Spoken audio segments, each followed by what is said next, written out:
Giant FM and streaming live on the First Federal Facebook page.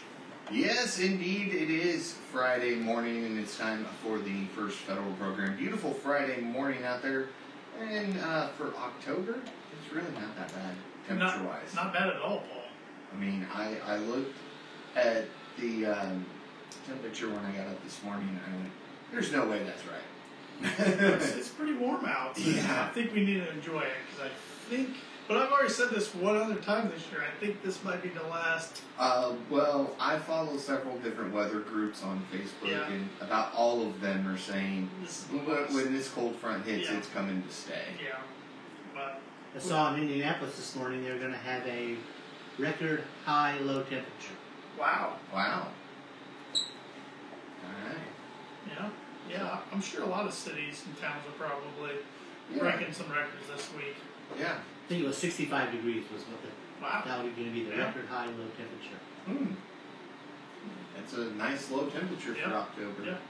But it's dark outside, but the Yeah. sun should be coming up soon. But the moon this morning was full and very bright. Very bright indeed. Very bright. So. You get up to where we can't.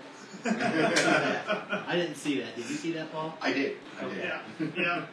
So my drive down this morning, I was heading towards the moon. It looked like. So. Yeah. Well, I got some trivia with me this morning. Okay.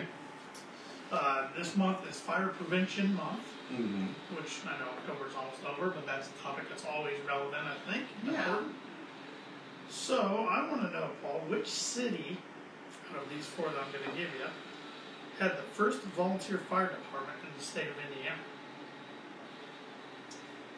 Madison, Indianapolis, Vincennes, or Muncie? Oh, wow. Wow. All right. I'll give you all a show to think about it. Yeah, So, thanks. I have no idea, Paul. You're going to give me a clue. We'll just do what our guest last week did and just Google it real quick. Yeah. I'm watching you, though, Paul. I'm watching you. Yeah, I've got 3 monitors and I'm not touching a single thing. So And don't we worry. got the Facebook Live camera right behind you. So. Yeah, so if I start looking it up, somebody's going to know. Yep, somebody's going to narc on you. So, well, sports report today. We've got 3 local schools still in action for football, Yeah. which is exciting because that's the goal. Keep playing until November Yes. because the state finals are in November, so you want to Yeah. keep playing until November. Rochester is traveling down to Lafayette tonight to take on Lafayette Central Catholic, who has a record of 7-3. Rochester's record 7-2. They had a bye last week, so automatically advanced to this week. That should be a fun one for the Zebras. A little bit of a road trip. Yeah, Randy's going to make the trip. He's already joked that he's leaving about 11 o'clock this morning to make sure he gets down there in time with traffic and road construction and everything else. Yeah, there's construction all over the state going on right now. Yeah. So, but I assume pregame's 6:40ish, 6:30, 6:40, somewhere in that range, yeah. Turn on 6:30, you'll be good to go. Yeah, yeah. So that should be a fun one against the LCC Knights down there.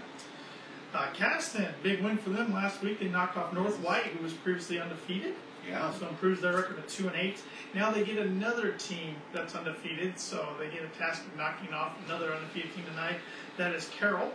So they are traveling to Carroll for that game tonight. Good luck to the Comets. And congratulations to Culver. Got their first win of the year. Great time to do it in the postseason. They're now 1-9. They host Trite tonight. All right. Who is 7-3. This, Good luck to the Cavaliers. yeah, Culver is definitely one of those. The records are thrown out when you get to postseason. Yeah. Each game is different, and they kind of made sure that they showed up for postseason. They got a very young team. I know their head coach very well. Austin Krause, we graduated together in high school. So they got a very young team. So now they're starting to play their best football in the year. So perfect time to do it. Yeah. College-wise, we got all 3 of the big in-state schools in action this week. Last week we only had 1.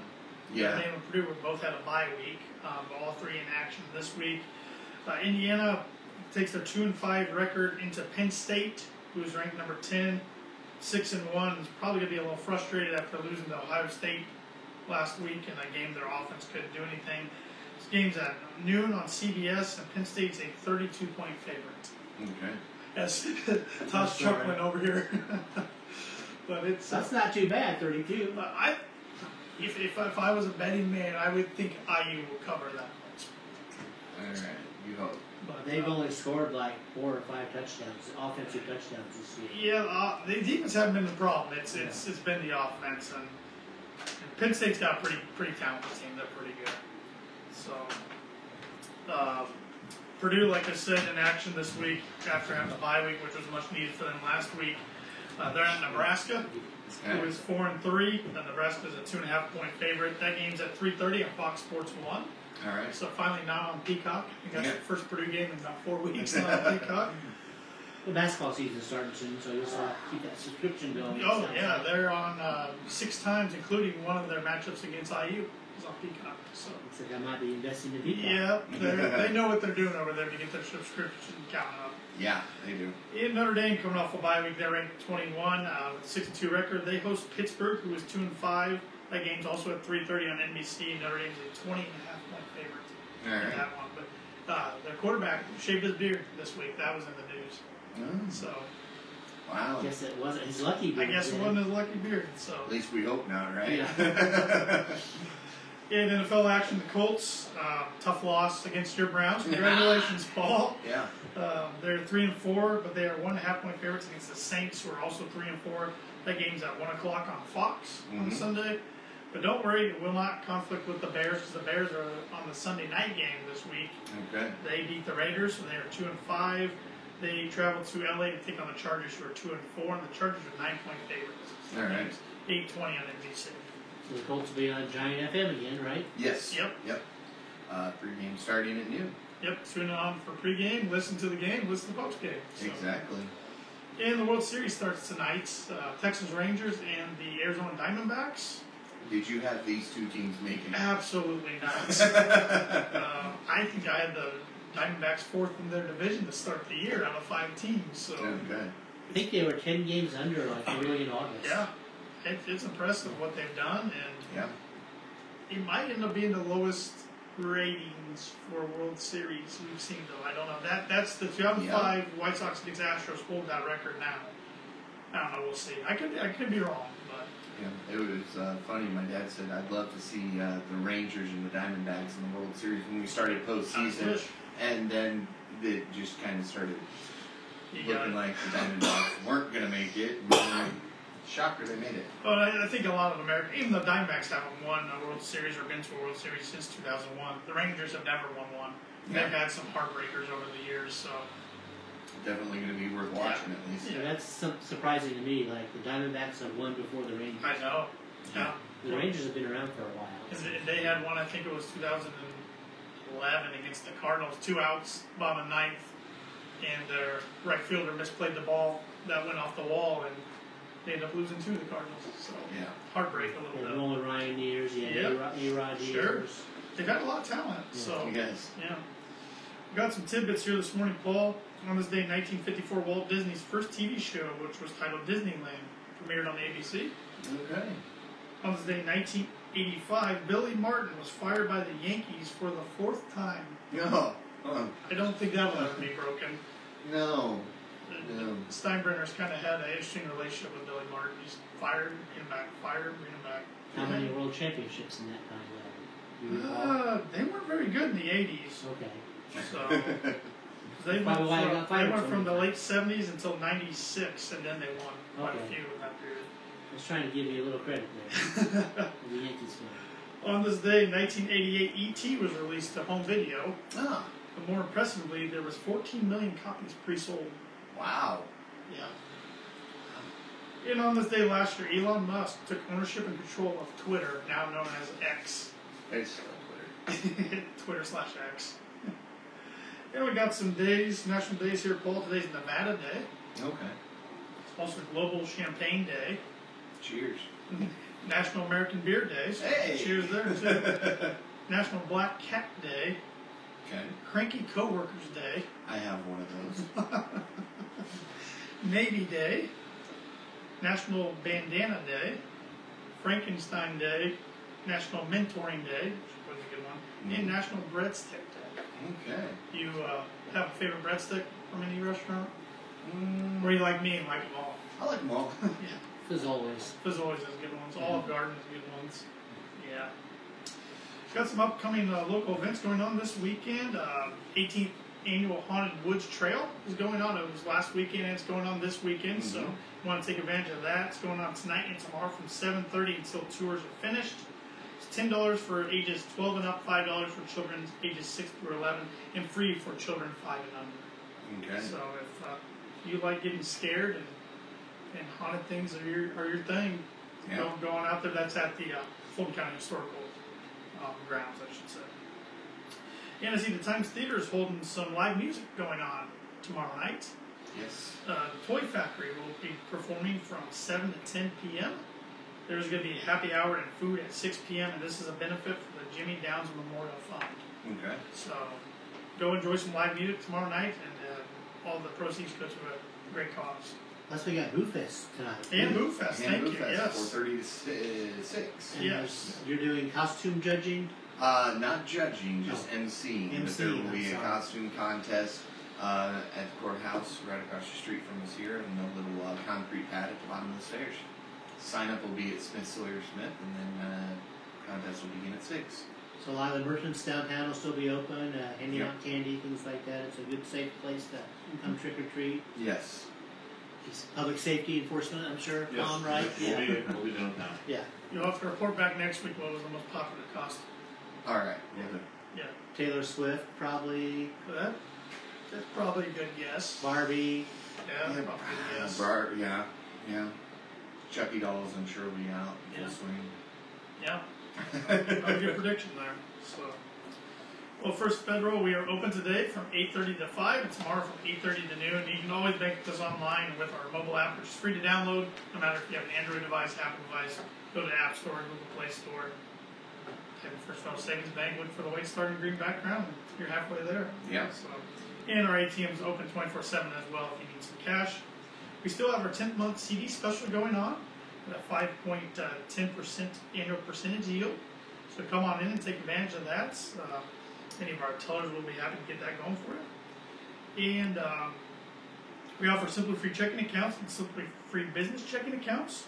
When you open up a new checking account, you get a free gift, which, I finally remembered to bring in. You did. I was rather shocked when you walked in with it because I didn't text you about it. Well, it's a brand new cycle, so I figured I need to bring the new gift in. It's a Dolly Parton loaf pan. All right. So I'm holding it up here for the viewers on Facebook Live to see. So, Speckled loaf. yes, speckled. It's a stoneware speckled loaf pan. Yep. So pretty nice for all of your baking needs there. Yeah. We were also talking if you're not a big baker of bread, it'd be good for a meatloaf. Yeah. Multi-purpose, I think. Yeah. So, and if you already have an account and you're thinking, I don't want to open up another account just to get a gift, well, you can always refer a friend. Yes. You can do that in person or online. So, and when your friend comes in and opens up a new account, not only will they get a gift for opening up a new account, you get a gift as well for referring them. So, Yeah, and everybody just tell them that Paul's Art is there you go. We also offer commercial lending for businesses. Contact Lindy Breeden for more information. His direct line is 574-223-1716. And if you're planning on retirement or retiring or want to check on your plan for retirement, 401ks, IRAs, those type of things, maybe Medicare insurance, there's open enrollment right now for Medicare through December 7th. Contact Mark Bluebell or Brian Bobell of our Financial Services Department, and they can help you with that. All right. Their direct line is 574-223-1705. And like us on Facebook. You can follow us on Twitter/X and also at Instagram at FF Banking. Like our LinkedIn profile and subscribe to our YouTube channel, which you can see an archive of the First Federal Radio shows from the past 4 years. We're the only locally owned bank in Fulton County. We don't want to be the biggest bank, just the best. Borrowers must meet underwriting guidelines. We're FDIC insured and equal housing lender. And our NMLS number is 399927. And that makes us legal. Makes us legal. Now we're to the fun part of our program where we get to talk with our special guest this morning, Rochester Fire Department Chief Tom Butler. Morning, Tom. Good morning. Thanks for having me. Hey, thanks for joining us. Appreciate it. So October is Fire Prevention Safety Month. It is, and we've been pretty busy this month. I'm sure you have, and I know, like I said this morning with earlier in the show with the trivia, October's almost over, but fire prevention safety is a topic that should be on everybody's mind all year. Correct. Yeah, it's on my mind. Oh, I'm sure. but no, I mean it's something to walk around your house every once in a while and just kind of take a look and make sure you don't have any of those hazards that could lead to a fire. Especially now, I think with the colder weather coming in next week. Unfortunately, with the way things are going with fuel prices, it's going to cost more to heat. So, Sure. so sometimes people find alternate ways to heat their home. No one wants to be cold, and especially no one wants to hear their kids saying it's cold. So if you're going to put in a wood burner, make sure it's done properly by someone who knows. You have all the safety precautions in line, and you contact your insurance company, and you get it inspected. If you're going to burn wood, make sure your chimney's clean. You don't want to use kerosene heaters inside your home because then we're talking about the CO, carbon monoxide poisoning. So there's a lot of different things. I remember a few years ago up in South Bend, a woman, the kids were cold, so she thought it'd be a good idea to take the coils off her electric stove and cut an extension cord and wires up and just kind of set them in the room. Unfortunately, the dresser she set it on caught fire, and it ended up that sticks in my head that people will do almost anything they can to make sure their kids stay warm, and sometimes they don't think the process through. And so just make sure everything you do, if you have an electric heater, make sure it is away from the bed and there's that distance that the manufacturer recommends. And key, one of the key things we talk to the kids with is smoke detectors. Mm-hmm. So like our month's drill here in October, on the 2nd, we went door to door and we handed out over 50 smoke detectors. That's we great. partnered with the Red Cross. So these are no charge to us, no charge to the residents, and our guys actually go in and install them, make sure they're put in. And the new smoke detectors, not that you shouldn't still check, but they have a 10-year lithium battery, so you're not changing your batteries twice a year like when you change your clock. We encourage people. But so these new ones are 10-year long once they're activated, so it's a good deal for most people. If somebody out there needs a new smoke detector, can they come to the station and get one? Correct. They come in and they can call. The Red Cross likes us to have them fill out a questionnaire because they're being funded by someone, so they need the paperwork to say where these went. So there's a couple questions, anyone over 65 in a home, anyone younger than 13, disabled veterans, do you have a safety plan? That's another thing I talk about. Like, I love it when the preschools come to the fire station because the parents are normally with them. So one of my questions are, have you done a fire drill at preschool? Of course, all the schools have complied with the state statute. My next question is, how many of you have done a fire drill at home? And the blank look on the parents is amazing because if there's going to be an issue, thankfully we haven't had a fire at a school in forever. I can tell you a couple weeks ago we've had a home structure fire, so we're more apt to have a problem at home. So at 2 o'clock in the morning, like I tell the parents, if your smoke detector goes off, do you have a plan to get from your bedroom to your kid's bedroom to get out? Back when I was younger, we had about 17 minutes, according to the National Fire Association, their safety studies, to get out of the house once your detector activated. Because now of all the synthetics and petroleum-based products we're bringing in our homes, you have about 3 minutes. Wow. So that's 3 minutes from your bedroom, from waking up from a sound sleep, realizing my kids, because an alarm clock doesn't work for your kids to wake them up in the morning. That smoke detector's not going to wake your kid up at 2 o'clock in the morning. So again, your plan is to get from your bedroom to their bedroom and get everyone out safely. Yeah, and I'm glad you brought that up because that's something I haven't even thought about personally in my own home. Yeah. Not that I have any kids or anything, but right. Still. I mean, like I said, my kids are younger, and I haven't done it in a couple of years, but when my kids are younger, they used to get mad, like, Dad, come on, we know you're a fireman, we'll save you. But I used to make them do the fire drill, and like my son and daughter were upstairs, so I actually bought one of those chain ladders to put out the window should the problem, because most stairways when you go upstairs are normally over your basement stairway, so let's say it started with a furnace problem in the basement, and so that could be compromised. So you got to have that plan B. Like you said, unless you actually walk it out, and make it a fun family thing. I mean, the kids are going to love crawling out. So, but like I said, that's one of the big things. That's why I like the preschools because I get that interaction with the parents. And I said, there's always that. I never thought of that. Yeah, absolutely. Speaking with Rochester Fire Department Chief Tom Butler this morning, and we're talking about Fire Prevention Safety Month, which is the theme of October. You spoke earlier a little bit about carbon monoxide. Mm-hmm. Or is a carbon monoxide alarm something you recommend everybody get in their house as well? I do. Yes, yeah. Get a standalone alarm. Yeah. They do make combination alarms. I'm of the nature where if I want a carbon monoxide detector, I'm going to buy a carbon monoxide. Right. And I recommend one that has an LED readout, so it gives that parts per million, and it'll store that because when you call 911 thinking my alarm's going off, the dispatcher can tell you to open your windows, get everyone out. Well, it's all aired out by the time we get there, but I can go and hit the peak flow on your device that'll let me know where that carbon monoxide level is at.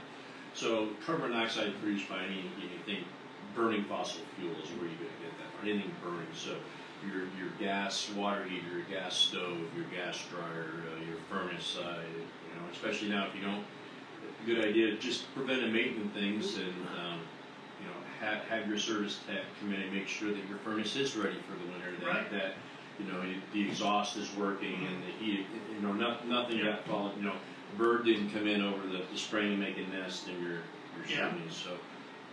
So those are the things to just kind of look at and think about with home ownership. Speaking of just your fire station department in general, how many people do you have on staff? We have 10 paid career firemen and 23 volunteers. 23 volunteers. Correct. Yeah. Like I said, and the volunteers are they're unique. Mm-hmm. So, like we have one here, Randy, who's a volunteer. So they have other jobs, and we're blessed, a small community. A lot of the employers will let their members that are volunteer firemen leave their job site. I don't expect them to come in for every small medical emergency, but if we turn out that we have a large working structure fire or an accident at 31 just because of the speed and the results that we get with the accidents out there, it could be critical. A lot of the employers will let their people leave their place of work and fill in their spots. These guys, 2 o'clock in the morning, I got guys at the fire station, but they're at home in bed, and they'll get up, they'll get dressed, and they come in the station and do their thing. So we're blessed to have so many people that are interested in serving their community. It's not easy. There's a lot of classes you have to take. They don't get paid for all that. So when a call comes in, it's public record, so they get paid $17. Now, whether that's they come in and the accident was minor, or the smoke detector went off because someone left something in the microwave and there wasn't a house fire. So they're there for 10 minutes and they go home with $17. On the other hand, if it is a working structure fire, they're there for 10 hours and they work hard. They're putting on the air pack, they're going in, they're dragging hoses. And then when that's done, we go back to the station. There's a lot of cleanup to do. The trucks get washed, hose gets replaced, air packs get filled, all their equipment gets cleaned up. They're still only getting $17. So, I mean, we're blessed to have so many people that are willing to step up and make a difference for their neighbors in the community. So, are you looking for more volunteers? We have a few openings. We're always looking for more. Like I said, it's a volunteer. So, if you're out of town, so I never know who's going to show up or how many are going to show up. I know what I have on station. But I said, it is a commitment.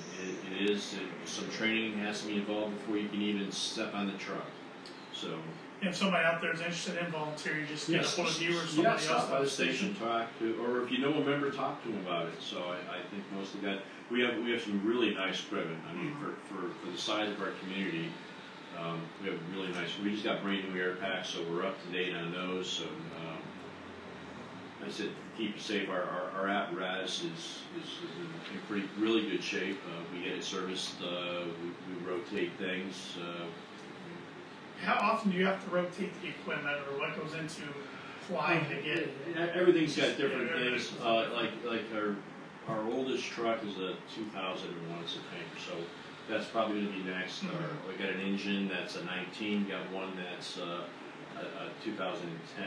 I can tell you the prices have gone up. COVID really ruined a lot. Sure. So in 19, we paid $490,000 for our engine, and it's a basic truck. Yeah, it doesn't. With that type of price tag, and I say it's a basic truck, but you can spend a lot more. There's a neighboring community looking at a truck now after COVID, pretty much the same manufacturer we use, very similar specs, and it's like $700 now. So that's a lot of money. And some of these smaller communities, that's a tremendous amount of money to try to generate. Right. Now we're lucky. With here, I have a non-reverting truck fund, so every year I plan ahead and I put money in the fund. So normally with the municipality budgets, what I don't use goes back into the general fund. So this is slotted strictly for replacing a fire truck. So that money stays there and grows and grows. So when it comes time, it's not that big of a burden on the taxpayers. We've already kind of have a savings plan to get this able to replace without a lot of pay. Everything we bought in the past, we paid cash for when we ordered it. So that's great. Yeah, blessed and lucky to be able to do that. yeah. Sure. So I think the city fathers have used the funds that they collect wisely. So. Yeah, absolutely. Anything else you'd like to mention or plug about fire prevention safety month? This month we're focusing on kitchen safety. We do have a lot of kitchen fires, so remember that you don't throw water on a grease fire. You try to snuff it out in baking soda. It's a good idea to have an extinguisher in the kitchen area. I mean, that is, if you think about it, it's one of the most dangerous places in the home. Make sure you talk with your kids about reaching up and grabbing those pans off the stove. It doesn't have to be the fire that can burn you. You got a little one curious that what's mom making because it smells good, and they reach up and they grab that handle of the pan and flips over on them. Hot food's going to burn them.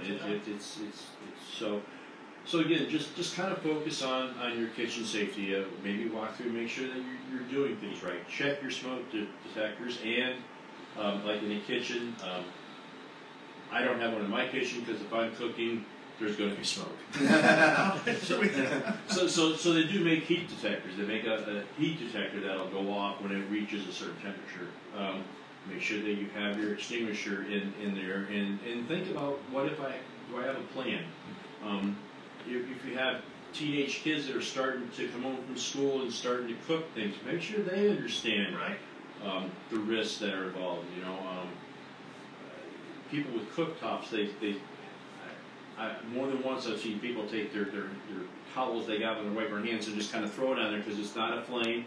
Some of them don't turn red to show they're hot, and then before you know it, your towel's on fire. Yeah.